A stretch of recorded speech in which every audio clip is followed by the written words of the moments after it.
All right. If you're still doing something related to something else, come in as soon as you can. But the rest of us, it's time to start. Won't you say it with me? Let freedom ring. Oh, that's not good enough. Let freedom ring. Yeah. I want to welcome everybody watching us by live stream. I want to welcome all y'all here. I want to encourage you to share the stream. I don't get a chance to do it this often, but we're going to go for it. I want to talk to you about Christianity and the founding of America. And I hope to show you a very integral part of how the gospel helped shape this nation from its very beginnings.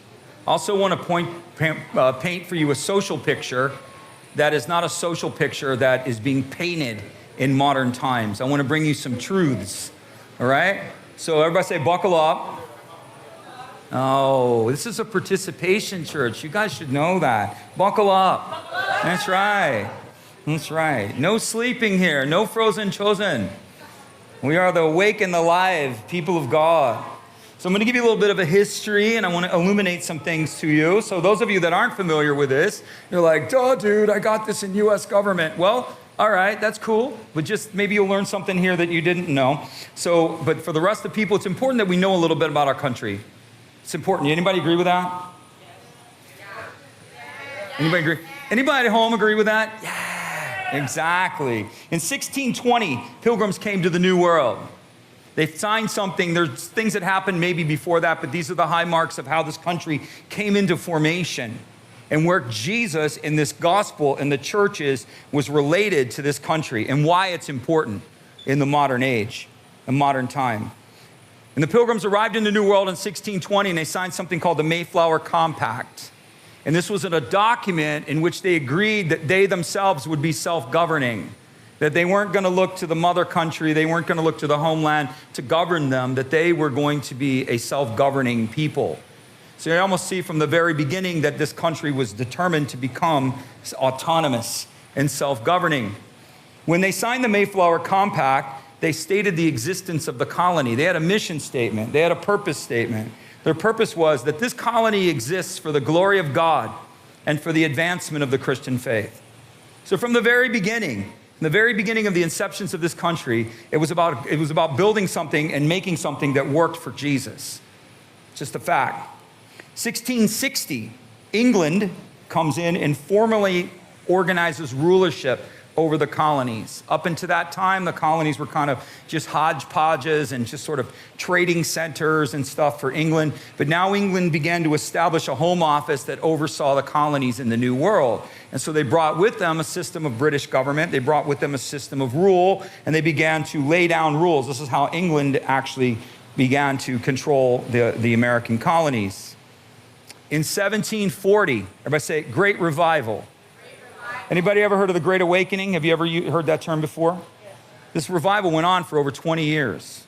It was a great awakening that happened in America. And there was a lot of open-air preaching. There was a lot of proclamation of the gospel. There was even signs and wonders during this time. A lot of things were going on. And what was happening is that Christ was being preached. And it had a major impact upon the colonies. They were going to the frontiers, they were going to the cities, they were going everywhere, and they were preaching the rulership of Jesus, the liberty and rights of all people under God, and the rights to private property. Well, this doesn't seem like much, but in 1740, this was a very significant statement. They were preaching that men are ruled through Christ, right? That our rulership comes from Christ. But one of the biggest things that they proclaimed that these pastors, everybody say pastors, right, that they were proclaiming was the rights to private property. Because in that world and in those colonies, you didn't own anything. You owned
of thinking within the church, oftentimes religious, and there's a system of thinking within the kingdom. We're not called to think like the world. We're not called to think like the church. We're called to think like the kingdom. This is a kingdom-centered church, on earth as it is. We don't think in line with denominations. We think in line with Jesus. What does his word say? What does God call for? This was the kind of preaching that was going on back then, and people were responding to it. So 1740, there's this massive revival, and it went on for 20 plus years, major events. England, at that time, became more oppressive on the colonies. They just finished fighting a major war with France, and so they were basically broke. And what better way to raise money than to tax the colonies, right? So instead of taxing their own people at home, they began to tax the colonies. Anybody, if you've been around, you've heard this phrase, taxation without representation. Anybody ever heard of that? Yeah. And so the colonies were like, you're going to tax us, and you're going to impose these taxes on us. Well, then we want representatives in Parliament. We want representatives in the government. And the king said, nope, you're going to sit down and shut up, and you're going to pay what we told you to pay. And so they began all of this oppression into the colonies. And so what happens was, then they began to establish garrisons and armies within the colonies. So the British would establish forts, and then they would set up garrisons. And so all of the colonies had British outposts within them. And they created a two-tiered system of justice. Sound familiar? They created a two-tiered system of justice in which the colonials had their law and the British had their law. And so the colonials were subjected not only to colonial law, but they were also subjected to English law. But the British were only subjected to English law. So any crimes that they committed against the colonials couldn't try them for it. So they could rob, murder, steal, rape, they could do whatever they wanted. And the only way that they could ever have anything done to them was that they had to fall under British law. And most of the time that required them going back to England, which almost never happened. And so if you can kind of see this sense of injustice that is building among these colonists. And so they asked John Adams, they did a biography, and someone who was trying to do a history of the revolution during this time, and this guy comes to John Adams in his later times, in his later birth, and he asked John Adams, where did the revolution begin? How did all this come about? What brought this forward? And John Adams said, from 1763 until 1775, the pulpits of the American churches roared with the cause of Christ and of freedom. He said, you want to know where this revolution came from? It didn't come from a bunch of political activists. It came from pastors preaching the cause of Christ and calling people unto liberty. And they began to realize when they tasted freedom that they were under tyranny, that they were being oppressed, and that this is not what God designed. King George III, who was the king at the time, he called it the Preacher's Rebellion. He called the American Revolution the Preacher's Rebellion. And he said, the cousin America has been seduced by the black robe, because the preachers wore black robe. He said, this is nothing more than a preacher's rebellion, and they're all just following the black robes. Interesting. So I'm going to share with you a portrait of America during that time. And this completely contradicts the narrative that you hear today. And in times of deceit, we need to speak truth. Is this not true? Yes, it is. It's very much true. And so none of this stuff you're going to be taught in a history book, because some of it's going to be basic, but then I'm going to get into some stuff that's pretty off grid and you never heard before. So we're going to start with this guy. We're going to start working our way through a bunch of people. So throw the first slide up there, Alex. Okay, this guy's name's Reverend Caldwell, James Caldwell of Elizabethtown. The majority of the things that happened during this time, the majority of the opposition came from pastors and from congregations. So this is a time of oppression, this is a time of tyranny, and the pastors weren't hiding in their basement telling everybody to be safe. They were leading from the front. Do you understand that? They were coming out, and they were speaking openly, and they were speaking against what was wrong, and they were speaking for what was right. And so this is the Reverend James Caldwell. He's a descendant of Scottish lords. His family in Scotland had fought the British for hundreds of years, his ancestors. And so ultimately, the British, who'd fought wars with everybody, they conquered Scotland, put down the rebellion, they seized all of his family's property, and they kicked his family to the New World. So this pastor was very well known to the British. This pastor became the chaplain of the New Jersey militia, and he became the quartermaster of the New Jersey militia. He was universally hated by the British. They called him the Frocked Rebel.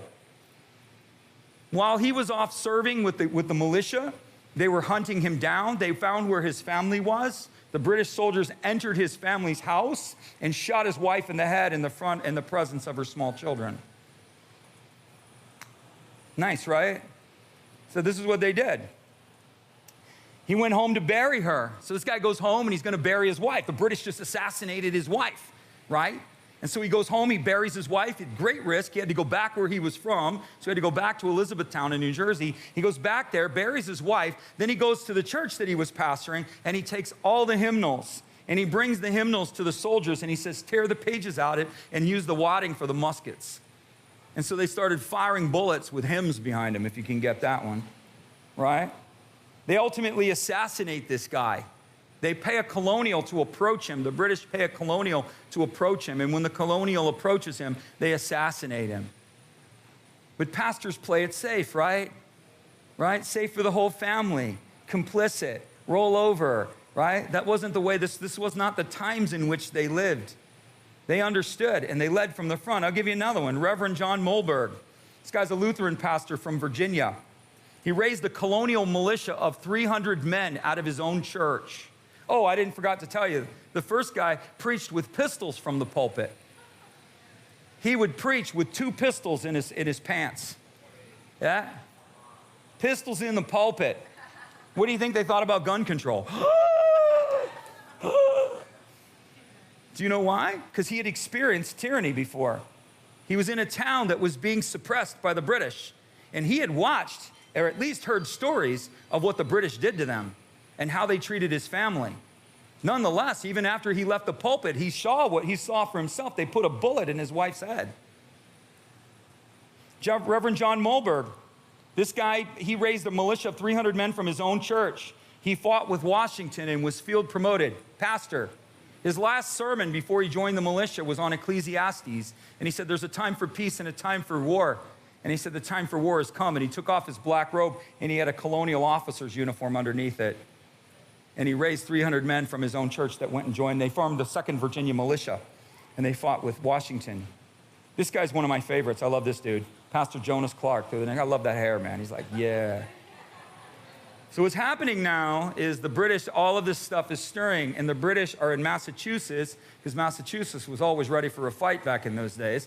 And so they're moving, must be all the Irish, I suppose, but anyway, they're moving towards Concord, and in Concord, Massachusetts, there was a cache of weapons. There was powder, there was rifles, there's all these different things that are there. And so they're moving towards Concord, but the colonials had already taken the weapons out, but the British are marching on Concord. And so Paul Revere rides to Concord, and he meets with the militia in Pastor Jonas's church. And he asked the leader of the militia, he says, will you fight? And he said, we have been born for this hour. We will fight and we will die if necessary, all under the shadow of this house of God. So the next day, the British are marching, 700 British soldiers. Who do you think ran out there in the front? Was it the town mayor? Was it the local politician? Was it a lawyer? Was it your congressperson? The person who ran out to the bridge and led 77 men against 700 was a pastor, and it was Jonas Clark. And so Pastor Jonas Clark stood in the middle of the bridge with his armed men, outnumbered 10-1, and they said, in the name of King George, lay down your arms. And he said, we know no king but Jesus, and we will not fire unless fired upon. But if you've come to bring war, then let it begin here. Oh, we just need to go to the basement, Pastor, and we just need to be safe. Don't offend anybody. Don't offend. When they tell us to roll over, we should roll over. You don't know where this country's coming from. You don't know the fire and the blood that this country's coming from. And you don't know who did it. The first thing the British did was shut down the churches. Did you know that? Silence the churches. Make them quiet. Shut their doors. Article 1 of the Constitution of the United States. Not Article 10, not Article 15, not Article 2. Article 1, right? The right of religious assembly shall not be infringed. Under no circumstances shall religious assembly be denied in this country. Under no circumstances. They met during the Black Plague. They had like a smallpox epidemic. Churches were still open. Still open. Do you know why? Because the right of religious assembly shall not be impeded upon. Article 1. Why did they do it Article 1? Why didn't they wait a little bit later? Because they knew where the effect of change was going to come from. If you don't think there's some systematic voice or some systematic plan to silence churches, and if you don't think that there's some systematic thing going on in our day that's trying to destroy this country, you're woefully ignorant.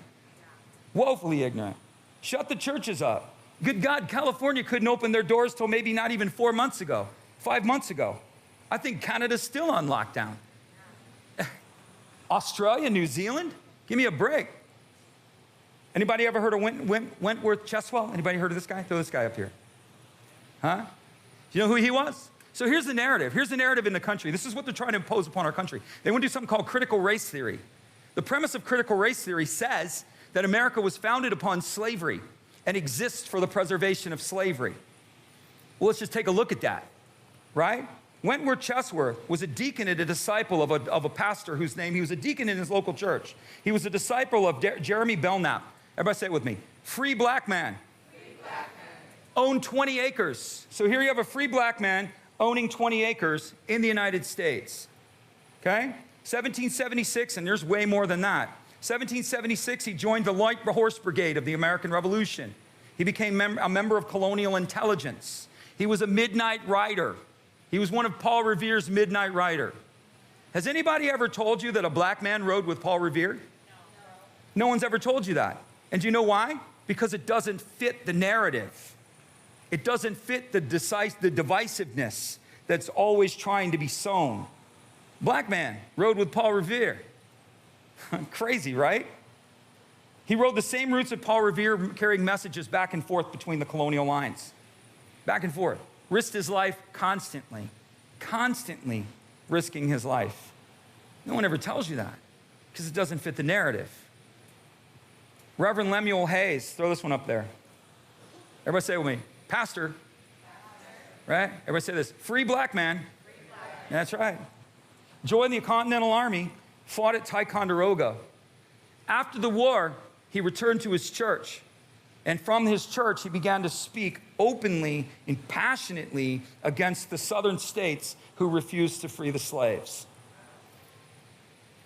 And he specifically, I'll give you another one. Everybody say this with me. Black man who was a Republican. He spoke openly against the Southern Democrats because it was the Democrats who sought to keep the blacks as slaves and keep them suppressed. And he spoke openly against them, allowed to speak openly against them. Deacon. Oliver Cromwell. Throw that guy up there. That's right. Say Methodist deacon Oliver Cromwell.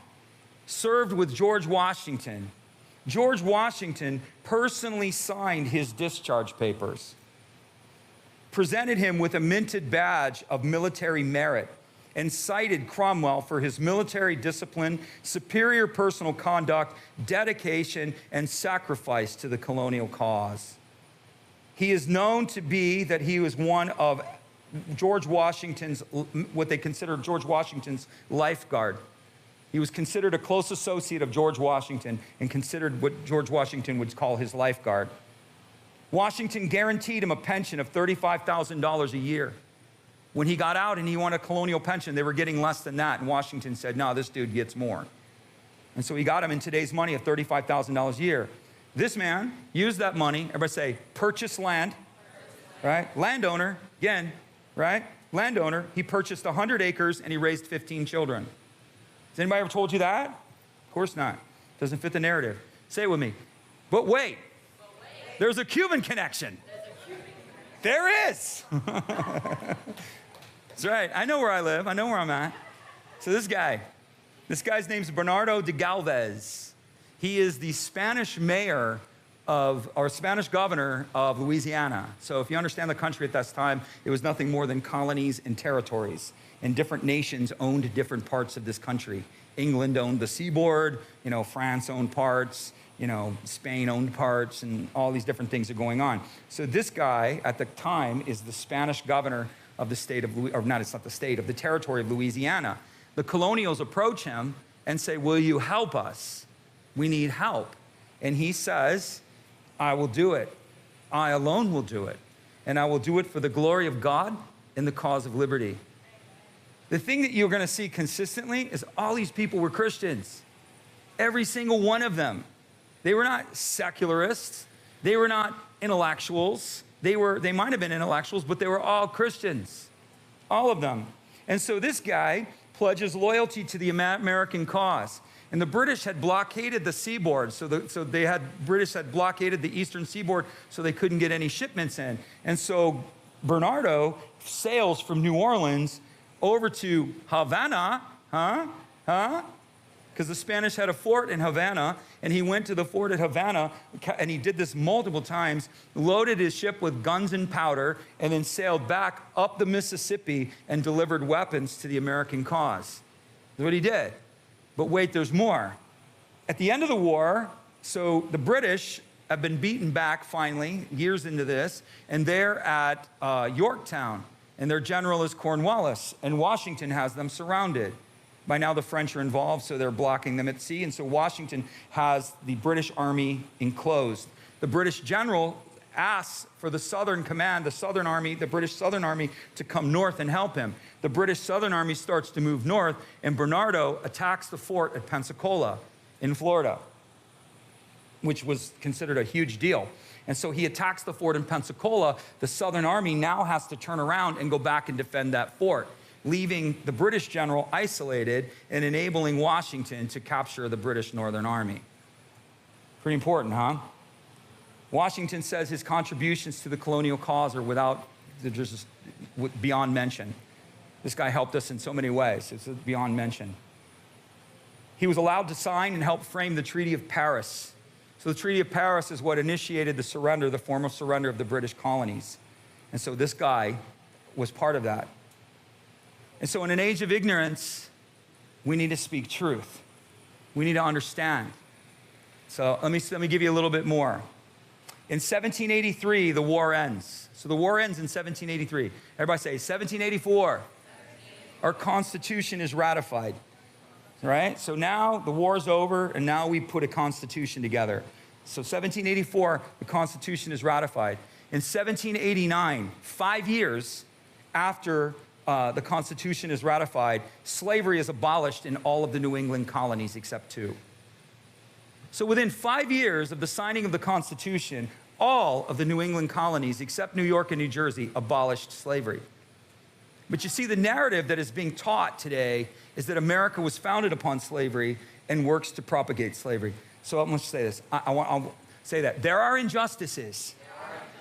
I'm not denying injustices. There's lots of injustices. But from the beginning, and so what happens is that 5 years afterwards, the majority of the New England colonies say no more slavery, and then they say all of the Western territories, no more slavery. And so they took away slavery in the northern states. The South still held on. The South's like, nope, we're not. And those Western territories became states. They became Ohio, Michigan, Indiana, Illinois, Wisconsin, and Minnesota. Illinois never held a slave. Michigan's never held a slave. Ohio's never held a slave. Minnesota's never held a slave. There's not been, so this narrative that this country is all about slavery, people don't know they're telling you something that's not true. Again, I'm not saying there's not injustices. There's all types of ethnic injustices. There's all types of economic injustices. There's all types of gender injustices. There's all types of social injustices. Pick one. If you want to find an injustice, throw a rock, right? There's a lot of inequality in our country. That's not necessarily the issue. But the issue is not this narrative. It's not that. And I think on Independence Day, it's important that you understand what the history of this country actually is. I'm not saying there isn't. I shared with First Service, I said, there's legal injustices. Good God. Try being poor and getting arrested. They will grind you to powder. They will grind you to powder if you have no money in our system. That's systematic injustice. It is a system that grinds, devours, and destroys the poor. They'll charge you with something you didn't do, and you'll have no means to defend yourself, and they'll give you a public defender, who the only time you'll see that public defender is when he's walking in to give you a plea and tell you what you need to do. There's no legal representation for the poor. It doesn't exist. Many of you know exactly what I'm talking about. That is a systematic injustice. That is an economic injustice. You don't have money? They know it. They double down on you when they know you don't have money. They back off you when you know you have a lawyer. So be rich and be in that system. You're going to get smacked on the hand. If you think that American justice is ideal, you don't know American justice. I'm not saying there aren't good things that happen, but there's a system that destroys and devours poor people in that system. It caters to the rich. You can get away with murder if you're rich. You can. Just about. You can get away with anything if you're rich. Holding back my words. In 1799, New York ends slavery. In 1804, New Jersey ends slavery. In all of the West, not just the northern Western territory, but all of the Western territory is declared free. And this becomes a flashpoint that actually leads to the Civil War. Because the United States says, no more slavery. And the South says, no, we want slavery. And the North says, well, we can't stop them because so everybody say it with me. We are the United States. It's an important thing you need to know about your country, which isn't taught to you. We're not a federalist society. We are United States. We are a representative republic. We are self-governed. We are a group of states that determine that we will unite together and allow a federal government to lead us. But we do that willingly. You understand that? America is not based by fiat from Washington. And so what happens is these states, as being part of the United States, were saying that they had the right to self-govern and that they had the right to get slavery. And so at that time, they wouldn't object to that. They say, okay, well, we can't stop you, but we can limit any more expansion of slavery, and we're not going to have it. And so the South began to contend that, and they began to fight against that. And that's where the whole Kansas thing happened with John Paul Jones, and all these, and it was a flashpoint that happened there because the abolitionists were there trying to stake out territory, and all the slave states were there trying to stake out territory, and they were colliding, trying to fight over Kansas, one of the western states, whether or not it was going to be slave or free. That's the way it was back then. In 1808, Thomas Jefferson tries to abolish slavery nationally. Right? This guy gets a huge bad rap. He tried to abolish slavery nationally. His own state of Virginia opposed him. His own state opposes him as well as all of the southern states, so he wasn't able to pass a federal law because nothing ggets done. We're united, right? So I'll just give you an example of this. Everybody's all freaked out. Oh my gosh, and I have my positions. They think, the Supreme Court ended abortion in this country. No, they didn't. What the Supreme Court did in this country was they gave abortion back to the states because we are a self-governing United States. And so what they said is the federal government does not have the legal authority to dictate this as a national policy. And so they handed it back to the states and said states can now, because we are United States, can determine whether or not they want abortion in their states. So everybody's like, oh, they've ended abortion. They haven't ended abortion. Don't have to worry. California's still going to have abortions. New York's still going to have abortions. New Jersey's, all the liberal lefties are still going to keep killing babies. It's just going to keep going on. But the states that don't want abortion and don't want to be forced to do that, and their populations say, why should we be forced to pay into a system that we don't agree with morally? Why should the federal government dictate this policy to us? And that was the constitutional challenge. And it's taken 50 years. 50 years. And that was when the Supreme Court ruled. They didn't rule to banish abortion. They ruled to take the issue and give it back to the states. Because we're United States. We're not governed by federal fiat from the state of from Washington, D.C. That's not the way this country works. This country is extremely localized. It's very localized. We have a federal government, and the states agree to be governed. And when the federal government contradicts the states' rights, that's when you see states suing the Fed, because they're challenging the right to self-govern. You don't have the right to tell us this. We have the right to self-govern. And then you have a state, so you have Florida, and Florida has Tallahassee, and then you have a county, and so we have a Dade County government, Miami-Dade government, and then we have a city government, right? We have a local government. So the framing of this country was the decentralization of power. And they did it on purpose because centralized power in regards to national policy corrupts. They had just been under a king. That was centralized power. So if you're not familiar with how the American government works and, and what this country's all about, that's what it is. We are United States, right? We're not dictated to by Washington. It just doesn't work like that. You know, that's why gun control is an issue of the states. This is not a federal policy. They have no right to determine that. You know, if Chicago wants to make the most stringent gun laws in the country, they do. And they have the highest murder rate. Go figure.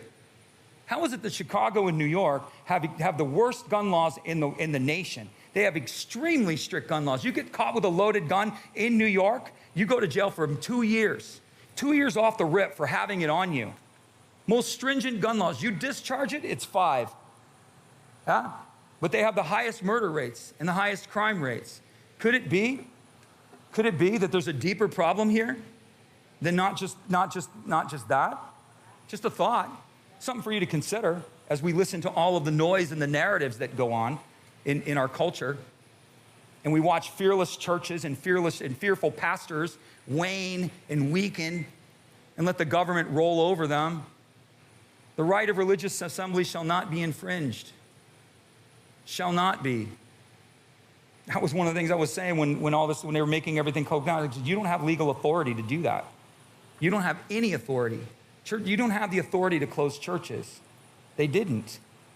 And they were challenged in California. And you know what they did? They lost. All the courts did in California. You didn't hear anything about that, did you? You didn't hear anything about that the churches challenged it. Most of them rolled over. Most of them capitulated. But there were 2 or 3 of them that not only sued their city, they sued the state. And they said, you have no right to close us. You have no right to limit us. And they won. But you're not going to hear that in national news because it doesn't fit the narrative. It doesn't fit the story. One church in California won $15 million from the city of LA because the city of LA couldn't close them down. But they broke a lease with them, trying to take their parking away. And again, infringing upon the religious right of assembly, a violation of constitutional and civil rights. Article 1 of the Constitution, Christian. These people try to shut down the churches because the churches are armed and dangerous. We are the voice, right? We are to be the moral voice. We are to be the voice of freedom. I'm not saying we emulate that. We're far from that. But you got to understand what this actually is. I said that one time. Some guy sends me a message. You should go back to 1776 then. I'm like, dude, you don't know anything about this country. If you want to sacrifice your rights for the sake of freedom, one of the founding fathers says, if a people will sacrifice their rights for the sake of safety, they are worthy of neither safety nor freedom. And it's exactly what's going on. Sacrifice your rights and we'll give you safety. Big brother, mommy state will take care of you. If you're new to Elevate, I don't talk like this all the time. I don't get the opportunity to talk like this all the time. But it's 4th of July, so let's just go for it, right? This is how I am. Pistols in the pulpit today, baby, so here we go. It's true. And what happens is they shout the Christian down. They shout you down. They don't want the church. Everybody wants to play nice because we have very large religious institutions that are multi-million-dollar enterprises, and we're afraid of losing what we have. It's just the way it is. So what ends up happening is after 1808, Jefferson fails in his attempt. And so what happens is everybody say it with me, white northern preachers and black northern preachers began to preach Christ, and they began to preach the evil of the injustices of slavery. So all this is going on, and there's a stirring going on in this country. And you actually have black pastors who were leaving their congregations in the north and traveling into the south. And they were preaching Jesus, and they were calling for the abolition of slavery in the south. They were risking their life. They were risking everything they had. And so what ends up happening is the pot of this begins to stir. The pot of this begins to boil over. And in 1861, war erupts. War erupts between the states. It's the Civil War. 700,000 Americans lose their lives. For what purpose? To end slavery in the United States. But wait a second. I thought America was all about the preservation of slavery. You don't know your history. And there are forces within this country that seek to destroy it. You need to be aware of that. And they want a controlled narrative. And they want to divide us down ethnic lines. They want to divide us down socioeconomic lines. And they want to show that there's no unity among the people. And that America's always been divided. You don't know your history. You don't know your history. It was white, black, red. It was everybody working together. There was no issue. They worked together to form the cause of freedom. Yes, were there injustices? Sure. They probably should have ended it in the South a lot sooner. But in order to keep the colonial, the rebellion together, they had to work with what they had. America has a lot of injustices, but her core principles are not unjust. Her core principles are founded on the gospel. And if that makes you uncomfortable, and people get uncomfortable with that, America's got problems, but she's the best ship in the water. If you don't believe that, I tell people all the time, there are planes leaving on the hour. Canada will take you. Right? You can go to Canada, right? That country's almost socialist. It's definitely socialist, but it's almost communist at this point. The powers that be within our country cannot overcome a decentralized nation. America is unique of all of the governments in the world because her governmental structure is decentralized. They want you to think that it's centralized, but it's not. They want you to think that all hail King President on Capitol Hill, but he does not rule that way. He's not in control of that. And because they cannot control a people from a centralized government, this government, our system of government is decentralized, they have to break this country. They have to create a constitutional crisis. They have to create something that would enable them to revisit and revise a constitution that preserves our nation. You need to be aware of that. So all this ethnic division there's an agenda here. This economic division, there's an agenda here. And you need to be able to see above the noise and read above the noise because this isn't necessarily true. And you cannot allow revisionists to speak. Again, are there injustices? Yes. Yes, there's injustices of every kind. Ladies, are there gender injustices? Are there? Right. You don't make as much as your male companions in some of your jobs, do you? You make less. Right? Some jobs women make more, but most of the time, if it's in a business world, women are paid less. Is that gender injustice? 100%. Right? There's class injustice.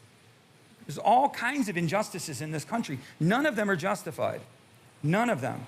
What we are to do is we're to work for justice, but not for justice as we see it. We need to work for justice as God sees it.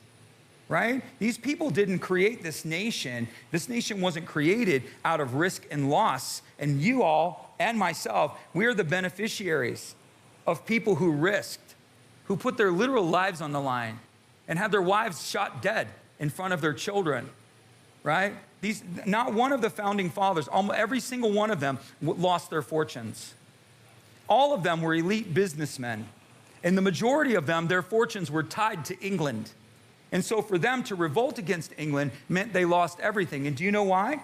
Because the mindset of that generation was not the acquisition of wealth. It was to live a life for a worthy cause. And so they weren't looking, so our paradigm is completely different. You see, in the modern 21st century, our paradigm, the way that we think as a people, is to acquire wealth. Gimme, gimme, gimme, my name is Jimmy. It's all about wealth acquisition. The one that dies with the most toys wins. That was not the paradigm of that nation, of that time. The way that they thought and the way that they perceived was that my life is to be given towards something more higher than myself. That's how they lived. That's why there was so much self-sacrifice in that time. There's little to no self-sacrifice, even among our church leaders. It's all about self-preservation. Nobody wants to risk anything. Nobody. Safe for the whole family. Everybody be comfortable. Everybody be safe. Yeah, that feels good, but it doesn't really bring much change. We tiptoe through life on our way to a peaceful death. That's about all we do, right? Got a bunch of money. All right, well, they're not hauling it with a U-Haul. I can tell you that. You ever see a U-Haul following a hearse? I've yet to see that one. Anybody? Oh, he was rich. Oh, look, here comes the U-Haul van following his hearse. It ain't going to happen. You know what's going to happen when you die? It's going to go to somebody else. Solomon said, vanity of vanities, all is vanity. I've spent my life acquiring wealth, and now when I die, I have to give it to another. And who knows if the one that I give it to will be a wise man or a fool. They're going to lament you, and if you're a rich person, they might even eat some potato salad and say a few kind words over you on the way to reading the will to see how much you left them. But you ain't taking it with you. And you will stand, you will give an account of your life. The living and the dead will give an account. You'll give an account for your life first unto Christ. Did you receive him or did you reject him? And as Christians, you will give an account. You will give an account as a Christian over what you did with him. And if you don't think this is true, go and read the parable of the talents. Just Google it. Google parable of the talents and read it. The servants were entrusted, and the master, when he came, expected a return from his servants. And when they didn't give it, and they had nothing to offer him, just read the story, and you'll see. You'll see. He never calls us to self-sufficiency. He calls us to live unto him. This is the message of the gospel. We live for Jesus. We live for his purposes. We don't live for self. We don't live for the acquisition of wealth. We live for something that is worthy. Nothing wrong with the acquisition of wealth. But it's not wealth for wealth's sake. It's not fame for fame's sake. I just was talking to a guy on Facebook that I know very well. I've known him for a while. And he's saying all this nonsense. And he's very influential. And he's had a lot of worldly success. And I sent him a message. And I was praying about it. And I felt like the Lord told me, you hold spiritual authority over my people. And he's like, use it. Because it bothered me what this guy was doing. I hold a position as a pastor. Do you know that? I do. That may not mean anything to you, but in God's eyes, that means the world. It means I carry a stewardship to bring forth what he desires me to bring forth, not what I want to bring forth, not even what you want me to bring forth.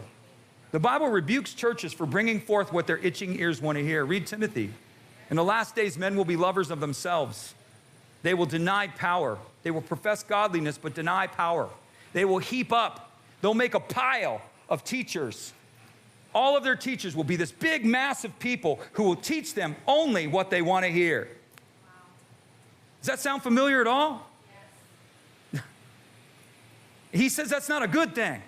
That's a bad thing. When they're teaching you only what you want to hear, there's no challenge, there is no change, Christian. The tone can be love. The tone can be affirmation. The tone can be exhortation. The tone doesn't have to be condemnation. But live for Jesus. That's the exhortation, right? It's not about you. It's not about comfortability, right? It's about transformation. Say it, Jesus. Oh, it's going to hurt some of you. I'm going to tell it right to you. Jesus is not interested in my comfort. He's interested in my character. He cannot build upon your comfort, but he can build upon your character. So when he's transforming you and he's trying to work in your life, he's not trying to make you comfortable and fluff your pillow.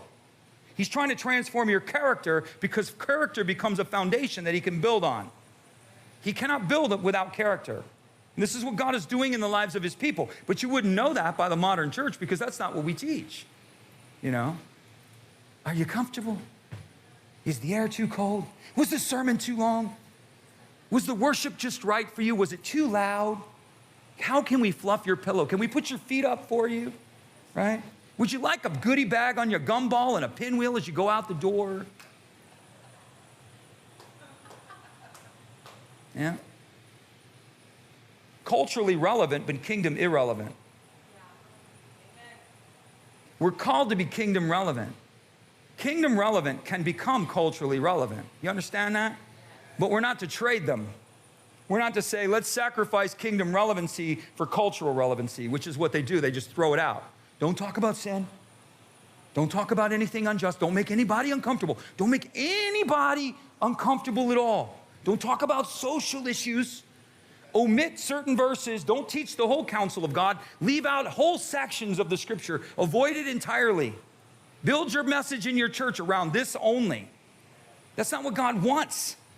Paul said, I am innocent of all men's blood because I have not failed to you to proclaim to you the whole counsel of God. Not part of the counsel of God, the whole counsel of God. He said, I stand innocent before the Lord. The Lord can make no accusation in the position that I hold because I have proclaimed to you the truth. The whole counsel. Not part of it, Not what you wanted to hear, not what made you feel good every Sunday. I challenged you to become as who you were called to be. He said, and because of that, I'm innocent of all men's blood. There was no guilt upon me. So I called this guy out. I felt like the Lord was telling me, I go, this really grieves me. I go, what do I do? And the Lord said, call him out on his identity. And I sent him a message. And I said, you claim Christ as Lord and you don't know this is wrong? And he sent me back a message and he said, well, you know, we disagree on a lot of things and I can see we have opinions, differings of opinions. I said, it has absolutely nothing to do with opinion. This is the mistake. You think your opinion's sovereign. Your opinion means nothing in light of his. Your opinion is subordinate to his. Your opinion in God's eyes doesn't matter. He commands, he doesn't ask. And if you don't know that's who he doesn't like, hey, what do you think, Kevin? What are you thinking today? Woo! What's your opinion? He's king, he commands. Christian, your opinion is subordinate to his. It's not what we collectively think, it's what he says.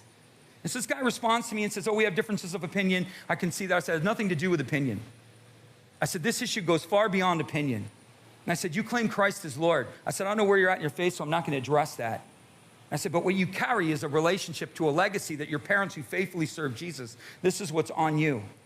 And I said, God has used you and has granted you great influence. And that influence isn't because you're so special or so good looking. I didn't say exactly that, but I said something along that line. The influence that God has placed upon your life is because of the faithfulness of your parents. And I said, I would challenge you as a son of the kingdom to use your influence more positively and to stop speaking cultural things that are contrary to the kingdom of God. That's it. Didn't hear back from him. But I noticed he took the post down. He had 2 posts. He took them both down. I told my wife. She's like, you sent that? I'm like, yeah. I said, yeah. I said, I have authority. The Lord told me, you have authority. Call him out. I called him out. You know what I called him out on? His identity. His identity. I said, you're a son of the highest. Why don't you act like it? You're a son of the kingdom. Not all are. Why don't you rise to the level of your birth instead of lowering yourself to the standard of the culture? Rise to the level of your birth, Christian, and stop lowering yourself to the level of the culture. Just a thought. What we see here in this whole thing, and this is the narrative. This is a narrative we need to see. We see whites, we see blacks, we see Latinos, we even see American Indians, all of them united. And you know what the common thread? They were Christians. Christians, all of them, united in the cause of liberty. We need to see that the central role is a fearlessness in the things of God. That's what brings change, is a fearlessness in the things of God.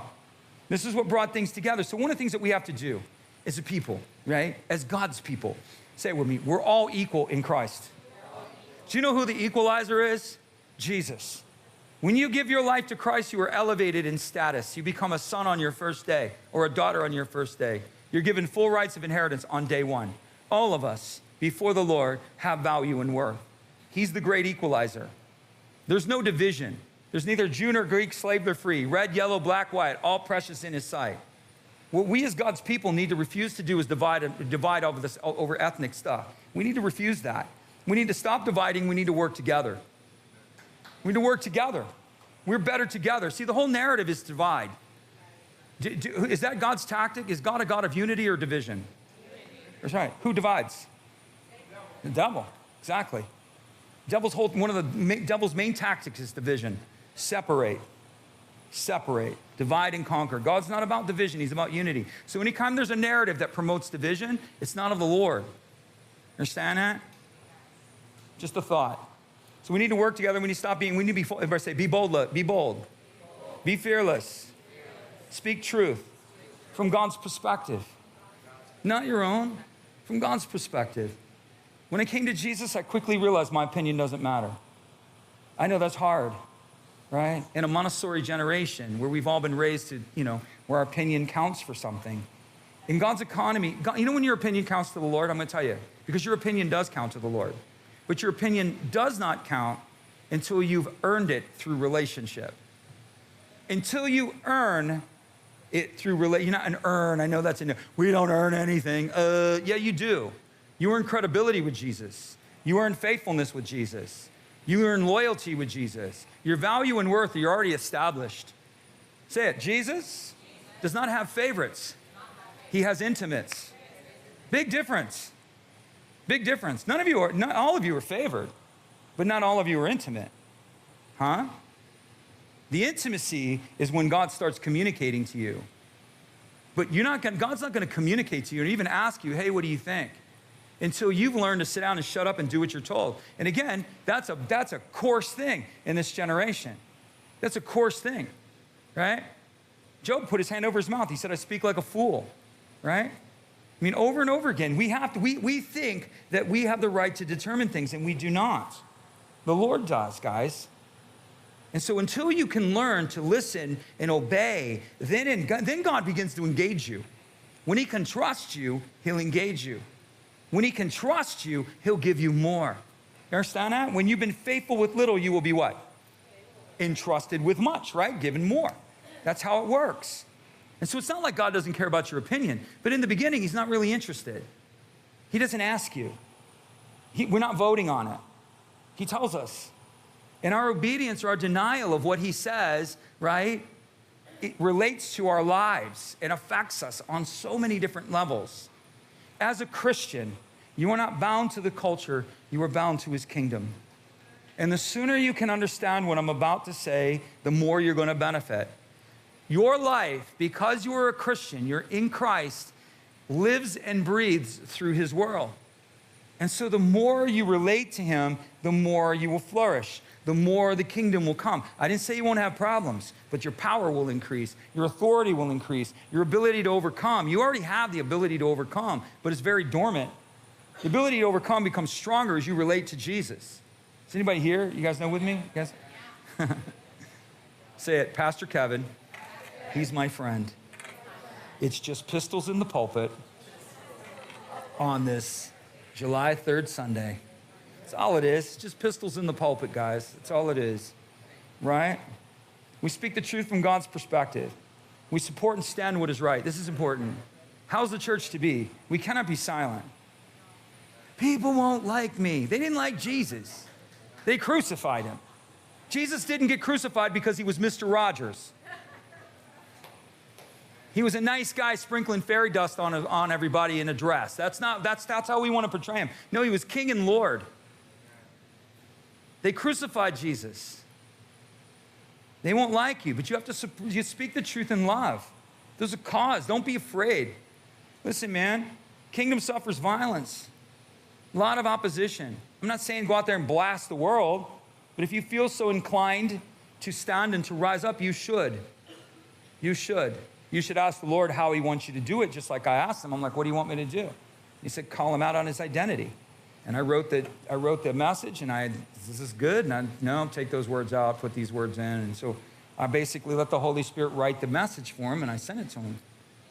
And it challenged him, right? But I felt inclined to do it. So let me give you a couple examples real quick, and we'll close. Anybody heard of Bentonville, Arkansas? I think that's it, right? Where's the home of Walmart? Bentonville, Arkansas, is that right? No? No, we don't have a Walmart crowd here at all? So no. Arkansas is located, I think their headquarters are in Bentonville, Arkansas. In the town of Bentonville, Arkansas. So how do we win, right? So I don't know if you're aware. I don't know if you guys, I don't know how in tune or what your perspective is. Maybe you all just think it's okay and everything's just good and, there's no issues here. But right now our culture is being overrun. There's a lot of different things that are going on, and there's all kinds of dismantling. Forces trying to destroy this country because they cannot control it unless they destroy it. And if you don't think that's happening, like I said, you're woefully ignorant. And you need to open up your eyes, and you need to ask the Lord to open your eyes to what's true. And so how do we win? In this war, this civil war, and I'm not saying we need to declare war, that's not what I'm saying, but in the revolution was not determined by major battles. It was determined by local skirmishes. And so the local skirmishes, they were major battles, but the local skirmishes are what led to the ultimate victory. So what's going on in our country? I'll just give you a couple of quick examples, okay? You have Bentonville, Arkansas. Bentonville, Arkansas, the local school board was going to introduce curriculum to elementary students that was LGBTQ, ABC, EFG kind of stuff. They were going to introduce it. One of the women, a Christian woman, said, I've had it. It's like, I've had it. I'm going to do something about this. So she ran for the local school board and she won. Do you know how many votes she got? 35. Yeah. You have people that are being elected into positions of power with 35 votes. I'll give you another one. Anybody remember all the transgender bathrooms and how we don't know a male from a female? So in case you don't know who I am, I'm a Christian and I'm a biblicist. I come from God's perspective. And Jesus clearly said he made them male and female, right? And if this hurts you, I don't mean to hurt you. I'm just speaking you what is true. He didn't make them transgender or confused. He made them male and he made them female. Now there's a lot of reasons for the confusion. There's a lot of trauma. There's a lot of brokenness. There's a lot of broken identity. There's all kinds of reasons why that happens, but it's not because God made them that way. And let's be clear, right? Or made people like that. And so what's happening is they're trying to install all these transgender bathrooms, and that policy came out of Fort Worth, Texas. And do you know who came up with that policy? A school board member.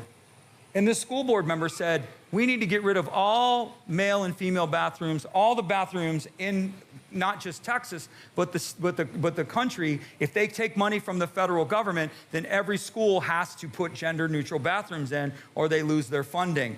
One guy from Fort Worth, Texas, got an award from President Obama for such wise insight. Do you know how many votes he got? 1,200. Fort Worth, Texas. One man with 1,200 votes is dictating national policy. So what does that mean? There are people in this room that need to run for office. There are people in this room, yes, 35 votes. We can get 35 votes out of this church, man. You know what I'm saying? You know, there are places that you can make an influence. And what happens is they want to project it at you that you got to have all this money and you got to wage a national campaign and you got to do all these different things. And so what happens is that we have a system that overwhelms us with hopelessness. You understand? And so they make you feel like you just want to give up, that everything's hopeless. It's not hopeless. That's not hopeless. There are places where you can get involved. You know, run for political office. Some of you know exactly what I'm talking about. You've been hearing it for years. Run for school board. Find something that you can run for. Find a town. Find something that matches your demographic.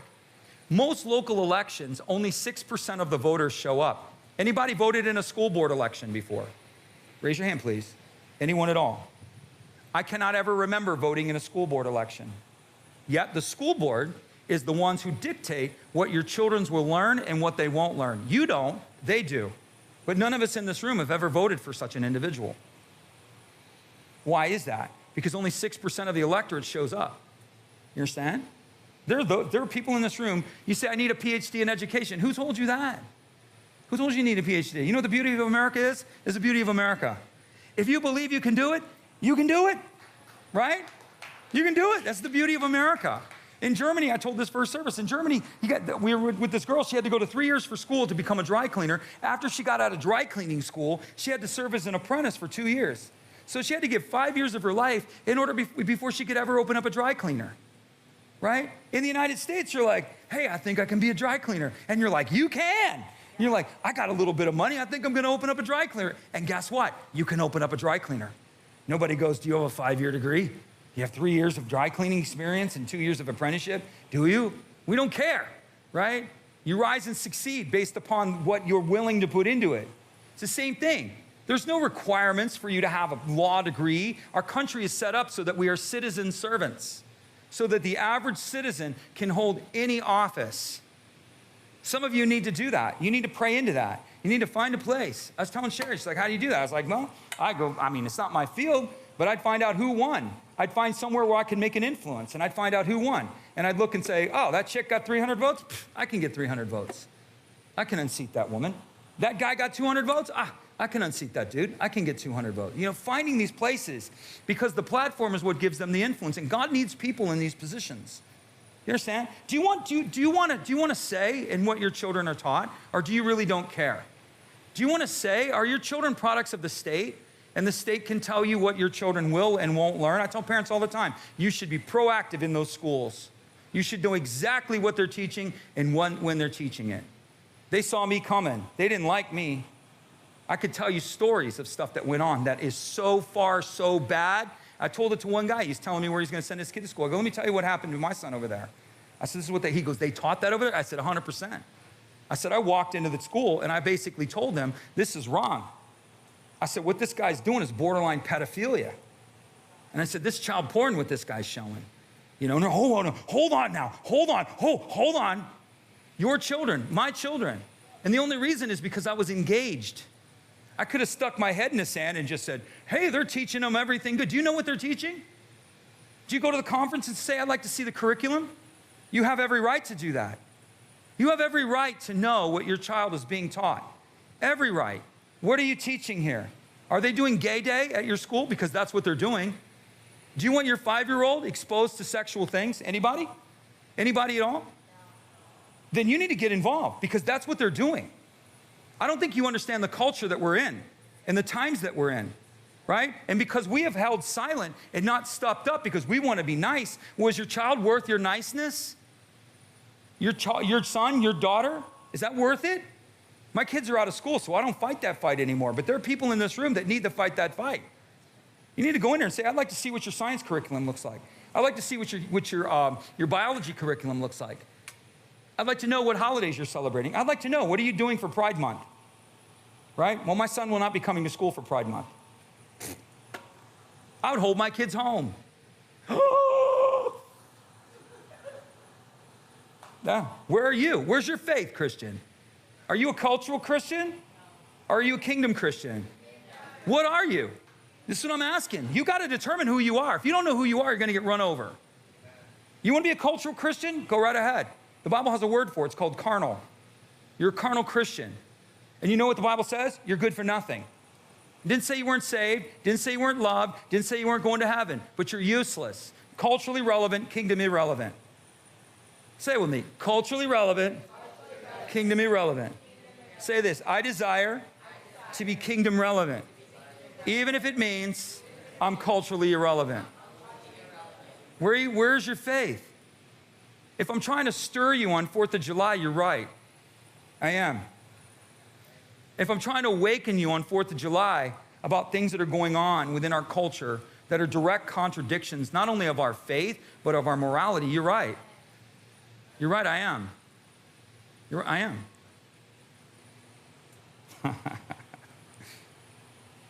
Get involved. Get involved. Know what they're doing. You got grandkids? Anybody here got grandkids? Yeah? And your son or daughter won't go? Get in there, Grandma. Get in there, Grandma. And if they say, oh, we need a letter, you're not the primary caregiver, I'm going to go to my son and I'm going to say, give me a letter authorizing me to be the primary caregiver. You're not going in there, I'm going in there.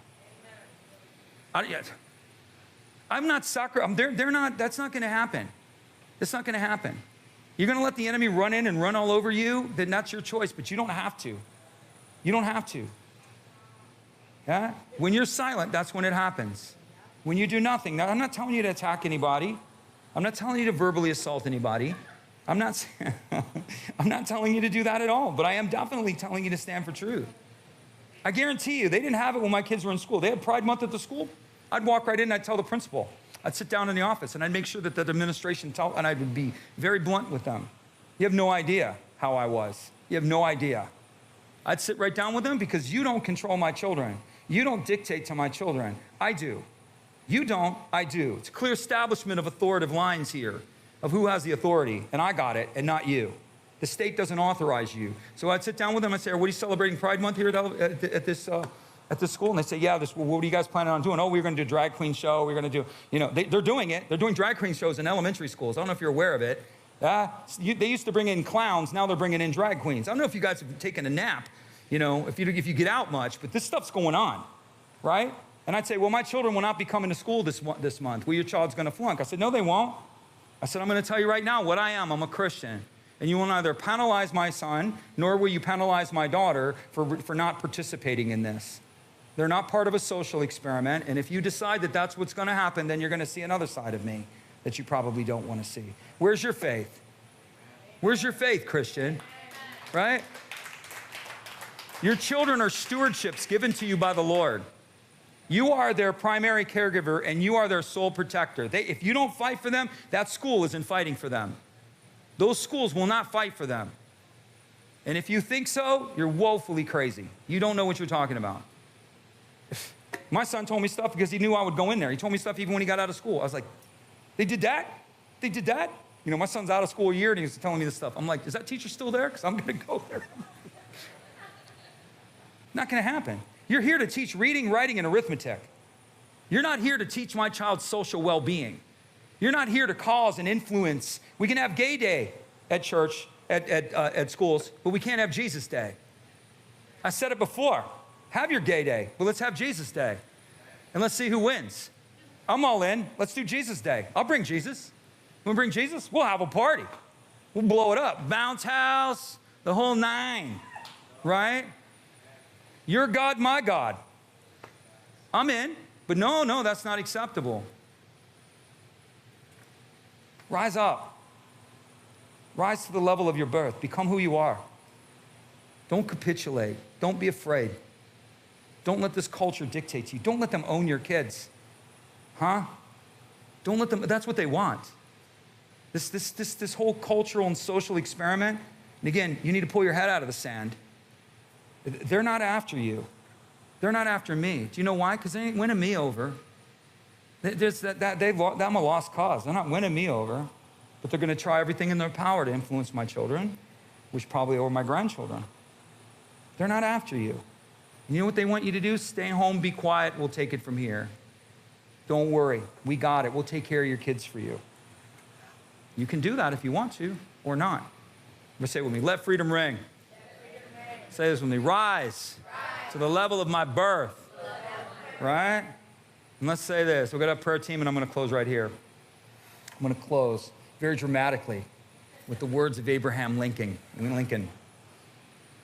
He said that we must not allow a government of the people, for the people, and by the people to perish from the earth. He too was a Christian. Amen? Amen. All right, let me pray over you. All right, yeah. All right. Pistols in the pulpit. That's what I should call this message, pistols in the pulpit. Anyway, let me bless you. May the Lord bless you in every way. May the Lord inspire you, and may the Lord keep you. May the Lord cause his face to shine down upon you. May the Lord be gracious to you in every way, and may he give you peace, and may you forever live within his favor. In Jesus' name, amen. God loves you. We love you. Have a great week.